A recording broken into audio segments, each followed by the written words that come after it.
So, what's up everyone, Afwork here. When we talk about electric vehicles, a lot of the conversation focuses on the big stuff. Battery range, charging speeds, self-driving features, and that insane acceleration. But what's actually creating that acceleration? What's turning the electricity from the battery into the physical motion that spins the wheels? That's the electric motor, and it's arguably one of the most important yet least discussed components of an EV.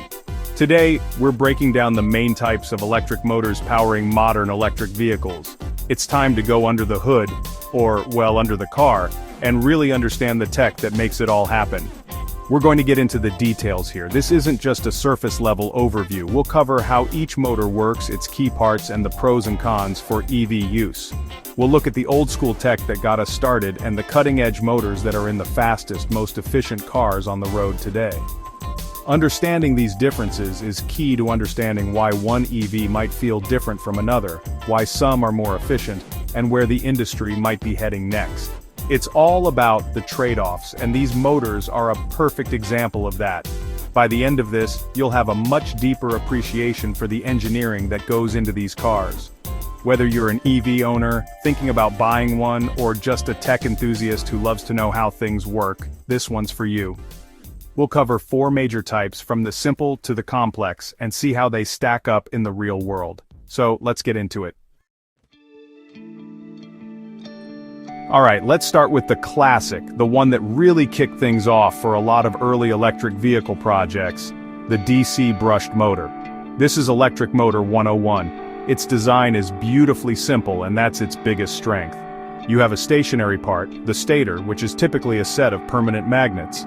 Then you have the spinning part, the rotor or armature, which is an electromagnet. The real magic, and the source of its name, comes from the brushes and the commutator. These are physical contacts that deliver electricity to the rotor's coils.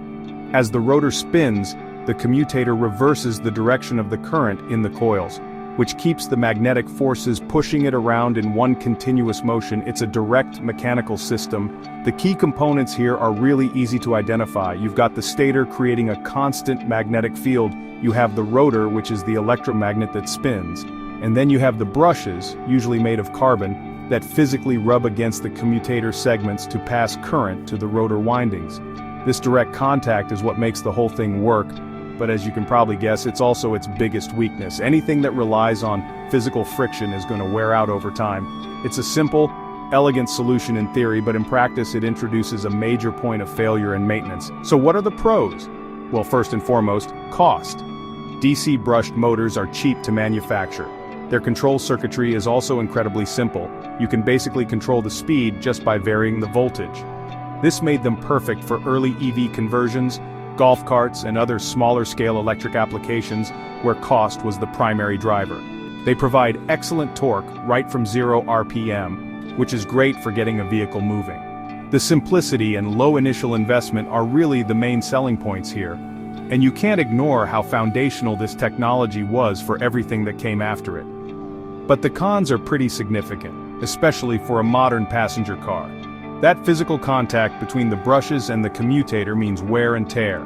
The brushes need to be inspected and replaced periodically, which adds a maintenance cost that we've come to expect EVs not to have. That friction also generates heat and electrical sparks, which wastes energy and reduces the overall efficiency of the motor, so you're losing some of your precious battery range just to heat. Because of this lower efficiency and the maintenance requirements, you really don't see brushed motors in any mainstream, highway-capable EVs today. They served their purpose, but the industry quickly moved on. So the engineers looked at the brushed motor and said, okay, the brushes are the problem, how do we get rid of them? The answer is the DC brushless motor, or BLDC. This was a huge leap forward. Instead of putting the electromagnets on the spinning rotor, they flipped the design inside out. In a BLDC motor, the permanent magnets are on the rotor, and the electromagnets, the coils, are on the stationary stator. This is a game changer because now you don't need to physically pass current to a spinning part. The part that needs the electricity is stationary. So how does it work without a mechanical commutator? This is where things get a little more complex and a lot more clever. It uses electronic commutation. Instead of brushes, a BLDC motor has a sophisticated electronic controller paired with sensors, typically Hall effect sensors. These sensors detect the position of the rotor's magnets at all times. They feed this position data back to the controller, which then precisely energizes the correct stator coils in sequence to create a rotating magnetic field. This field pulls the permanent magnets on the rotor along, causing it to spin. It's like an invisible magnetic hand is turning the rotor, perfectly timed by a computer. The key parts here are the permanent magnet rotor, the wound stator, and that all-important electronic controller. The controller is the brain of the operation, and it's what makes this motor smart. This shift from a mechanical system to an electronic one brings a ton of advantages. The most obvious one is the elimination of the brushes. No brushes means no friction, no sparking, and no wear and tear. This immediately translates to higher efficiency because you're not wasting energy on heat from friction. It also means the motor is virtually maintenance-free, which is a huge selling point for EVs. No oil changes and now no brush replacements. The result is a motor that's more efficient, more reliable, and has a longer lifespan than its brushed counterpart. BLDC motors also have a great power-to-weight ratio. The downside, cost and complexity. That sophisticated electronic controller and the position sensors add to the price tag. The control algorithms are also more complex than just varying voltage. However, as the cost of electronics has plummeted over the years, these drawbacks have become less of an issue. This is why BLDC motors are incredibly common, not just in some EVs, but in everything from computer fans and drones to high-end power tools. They hit a sweet spot of performance and reliability. Now we move on to a different beast entirely, the induction motor, also known as an asynchronous motor. If you know anything about Tesla's history, you've heard of this one. This was the motor that powered the original Tesla Roadster, and was the mainstay in the Model S and Model X for years. The design, originally conceived by Nikola Tesla himself, is brilliant in its ruggedness and simplicity. Unlike the DC motors we just talked about, an induction motor has no brushes, and critically, no permanent magnets on the rotor. This is a huge deal for cost and manufacturing, so how does it create motion without permanent magnets? It's all in the name electromagnetic induction. The stator is very similar to a brushless motors. It's a series of wound coils. When you feed alternating current or AC into these stator coils, it generates a rotating magnetic field. Here's the clever part. The rotor is essentially just a series of conductive bars, often copper or aluminum, arranged like a squirrel cage. As the stator's magnetic field rotates and sweeps past these bars, it induces an electric current in them. This induced current creates its own magnetic field in the rotor, which then tries to chase the rotating magnetic field of the stator. The key term here is asynchronous, which means not synchronized. The rotor never quite catches up to the speed of the stator's rotating magnetic field. This difference in speed is called slip, and it's actually necessary for the motor to work. If the rotor ever reached the same speed as the rotating magnetic field, there would be no change in the magnetic field relative to the rotor, no current would be induced, and there would be no torque. So it's this constant game of chase between the rotor and the stator's field that produces the turning force. The main components are just the wound stator and the simple, robust squirrel cage rotor. That's it. No brushes, no magnets, no sensors on the rotor. The pros are significant. First, they are incredibly robust and reliable. The squirrel cage rotor is just a chunk of metal. It's practically indestructible. Second, they are relatively cheap to manufacture because they don't require expensive rare earth permanent magnets. This was a huge advantage for Tesla early on, allowing them to scale production without being dependent on a volatile magnet supply chain. The main con, however, is efficiency. While very efficient at their optimal operating speed, induction motors can be less efficient at lower speeds and under light loads. They also generate more waste heat than a permanent magnet motor, which requires a more robust cooling system. Finally, we arrive at what has become the dominant motor type in most modern high-performance EVs, the permanent magnet synchronous motor, or PMSM. You can think of this as an evolution of the BLDC motor we talked about earlier, but optimized for AC power and maximum efficiency. Many manufacturers, including Tesla in their newer vehicles like the Model 3 and Y, Hyundai, Kia and Porsche, have moved to PMSMs for a reason. They represent the peak of power density and efficiency right now. Like a BLDC motor, a PMSM has permanent magnets embedded in its rotor. The stator is also wound with coils that are powered to create a rotating magnetic field. The key difference is in the name synchronous.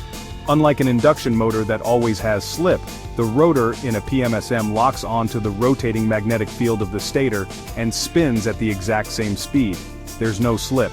This is achieved through very precise control of the AC waveform supplied to the stator, which is managed by a sophisticated inverter. The inverter uses feedback from rotor position sensors to perfectly time everything.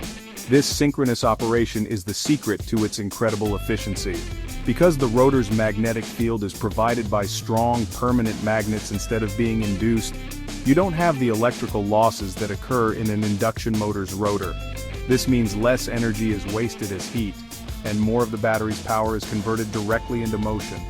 The result is a motor that is highly efficient across a very wide range of speeds, from crawling in traffic to cruising on the highway.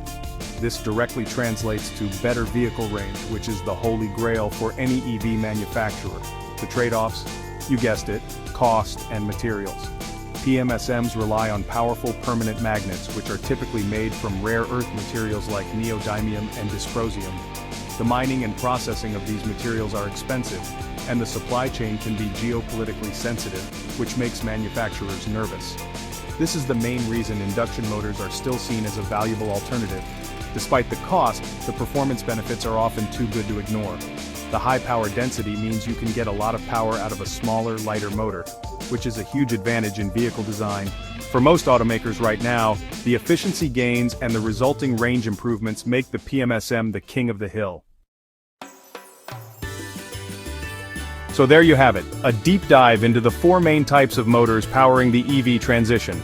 We started with the simple mechanical DC brushed motor, moved to the electronically controlled BLDC, saw the rugged and magnet-free design of the induction motor, and landed on the current champion of efficiency, the permanent magnet synchronous motor. As we've seen, there's no single best motor. Each motor type brings unique strengths and weaknesses to electric vehicles. Choosing the right one depends on the specific needs of the EV. It's a classic engineering trade-off between cost, performance, efficiency, and supply chain reliability.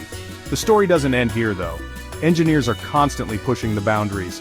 We're seeing hybrid designs like in some Teslas that use a PMSM on one axle for efficiency, and an induction motor on the other for high power assist without needing extra magnets.